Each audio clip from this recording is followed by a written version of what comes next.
Renungan hari ini, Senin 12 Juli 2021 berjudul Ketika Keraguan Iman Muncul.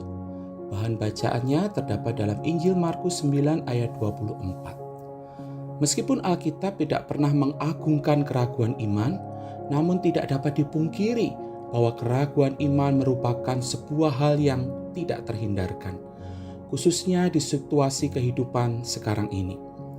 Pernyataan "aku percaya, tolonglah aku yang tidak percaya" ini merupakan sebuah pengakuan akan keraguan iman dari seorang ayah yang anaknya menderita kesakitan sekian lama.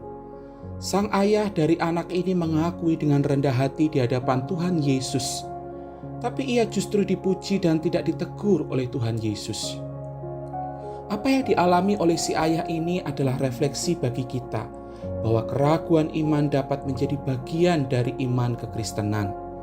Tentu bukan untuk menghancurkan, tetapi justru untuk memperdalam keyakinan iman kita. Keraguan dengan iman Kristen bisa muncul dalam berbagai bentuk.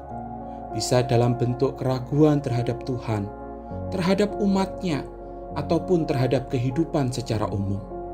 Namun demikian, keraguan-keraguan yang muncul tidak seharusnya menghancurkan iman kita. Mengapa? Karena iman Kristen berlandaskan pada Injil Yesus Kristus yang merupakan wahyu ilahi dari Tuhan yang hidup, melewati segala budaya dan segala waktu. Injil adalah benar secara objektif, sehingga tidak peduli kabut apa yang menutupi pandangan kita atau keraguan ataupun kekecewaan tidak semestinya mengancam kebenaran iman tersebut.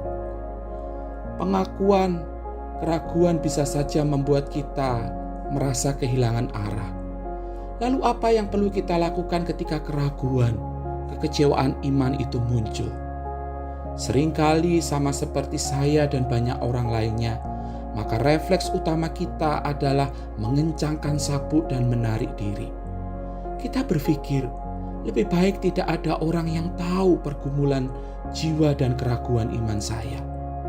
Namun sebenarnya mengisolasi diri dan menyendiri tidak akan membuat keadaan kita jadi lebih baik. Dosa mendorong orang untuk menyendiri, kata Dietrich Bonhoeffer. Saat-saat sendiri justru menjadi momen di mana kita paling rentan. Saat sendirian pikiran kita dapat berhamburan dengan begitu kacaunya dan jiwa kita dapat menjadi semakin dingin dan keras bagaikan batu. Maka dari itu kita perlu melewati masa-masa keraguan dan kekecewaan iman dengan menggumulinya bersama dengan Tuhan dan saudara-saudara seiman kita. Melalui cara inilah keraguan kita justru dapat memperdalam iman kita. Anda tidak perlu melewatinya sendiri. Anda perlu melewati pengalaman itu bersama dengan Tuhan yang telah merangkul Anda ke dalam sebuah relasi yang nyata dan yang tidak menahan dirinya hingga Anda kembali menemukan jalan Anda. Anda juga perlu membagikannya kepada saudara seiman karena dengannya Anda diyakinkan untuk tidak sendiri menghadapinya.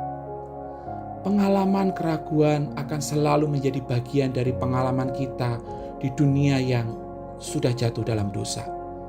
Saat Anda ragu-ragu, itu menjadi sebuah proses untuk melepaskan ilusi-ilusi yang selama ini kita pegang.